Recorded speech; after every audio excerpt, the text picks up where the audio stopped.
క్రీస్తు నామమున ఇక్కడ ఉన్నటువంటి మీ అందరు కూడా శుభాభివందనం తెలియజేసుకుంటూ ఉన్నామండి. ప్రేమైన సోదరి సోదరులారా, పరిశుద్ధ గ్రంథమైన బైబిల్లో ఒక అద్భుతమైన మాట రాయబడి ఉంది.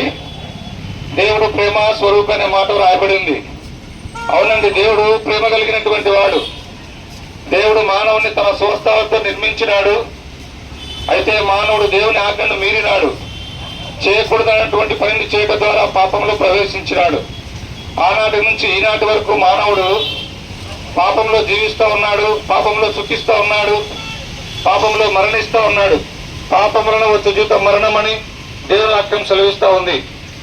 ఇప్పుడు మన మానవుని పాపం నుంచి రక్షించాలని, మానవుని జీవితంలో వెలుగివ్వాలని, మానవుని పరలోక రాజ్యంలో చేర్చాలని సృష్టికర్త అయినటువంటి దేవుడే నరావతారిగా భూమి మీద అనుభవించినాడు. ఆయనే యేసుక్రీస్తు ప్రభుల వారండి. నిన్ను నన్ను ఎంతగానో ప్రేమించాలని ఈ లోకానికి దిగి వచ్చినాడు. యేసు ప్రభుల వారు ఈ లోకంలో 33.5 సంవత్సరములు పవిత్రంగా జీవించినాడు, పాపం లేకుండా జీవించినాడు. అంతేకాదండి, యేసు ప్రభుల వారు భూమి మీద ఎన్నో గొప్ప అద్భుతాలు చేసినాడు. అనేక మంది దయ్యాలు పట్టిన యేసు ప్రభు దగ్గరికి వచ్చినారు, స్వస్థత పొంది వెళ్ళినారు. అనేకమైనటువంటి రోగగ్రస్తులు యేసు ప్రభు దగ్గరికి వచ్చినారు, స్వస్థత పొంది వెళ్ళిపోయినారు. అయితే మానవుని పాపం నుంచి రక్షించడానికి యేసుక్రీస్తు ప్రభుల వారు తను తాను సిలువకు అప్పగించుకున్నాడు. మనం తలతో చేసిన పాపముల కొరకు యేసు ప్రభు తలకు ముళ్ళ కిరీటం పెట్టబడింది. మనము చేతులతో చేసిన పాపములను బట్టి యేసు ప్రభుల వారి చేతులలో మేకులు కొట్టబడినాయి, ఆయన కాళ్ళలో శిలువలు కొట్టబడినాయి, ఆయన వీపంతా చాలుగా దున్నబడింది.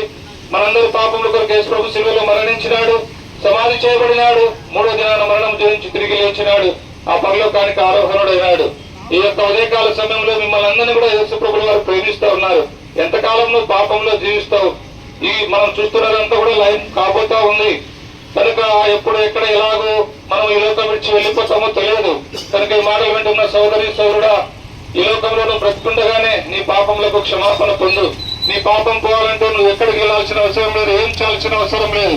నువ్వు ఎక్కడున్నావు అక్కడే యేసు ప్రభువా నేను పాపిని, నన్ను క్షమించు, నీ రక్తంతో నా పాపం కడుగునకు చిన్న ప్రార్థన చేసుకుంటే చాలు. యేసు రక్తం ప్రతి పాపం నుంచి నిన్ను కడుగుతుంది, పవిత్రపరుస్తుంది, పరిశుద్ధపరచబడతావు. ఈ లోకంలో నెమ్మది చూస్తావు, శాంతిని చూస్తావు, సమాధానం చూస్తావు. ఈ లోకం విడిస్తే పరలోకంలో దేవునితో కూడా ఉంటావు. ఆ విధంగా కాక పాప జీవితంలో కొనసాగితే నిత్య నరకం, అగ్నిగుండం, పాతాళం ఉంది. నిన్ను తప్పించేవారు ఎవరు లేరు, నిన్ను విడిపించేవారు ఎవరు లేరు. కనుక నీలో జీవముండగానే మాటలు వింటున్న సోదరి సోదరుడా, యేసుక్రీస్తు ప్రభు నీ సొంత రక్షకుడుగా అంగీకరించి పాపం నుంచి విడుదల పొందాలని ప్రేమతో మిమ్మల్ని ఆహ్వానిస్తా ఉన్నాం.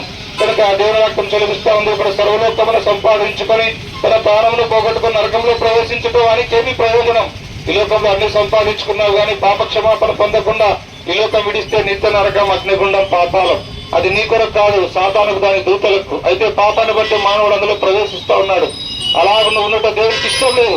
అందుకే ఉదయకాల సమయంలో మాటలు నీకు వినిపిస్తా ఉన్నాడు. ప్రజనేశ్వరుడు విశ్వాసం ఉంచండి, అప్పుడే మీరు మీ ఇంటి వారిని గొప్ప ఆత్మరక్షణ, పాప క్షమాపణ, పరలోక రాజ్యం మీరు పొందగలరు. యేసు ప్రభువు వారి గురించి మీకు ఇంకా ఎక్కువగా తెలుసుకోవాలని ఆశ ఉంటే ప్రొద్దుటూరు గాంధీ రోడ్డు విజయనగరం ప్రార్థనా మందిరం ఉంది.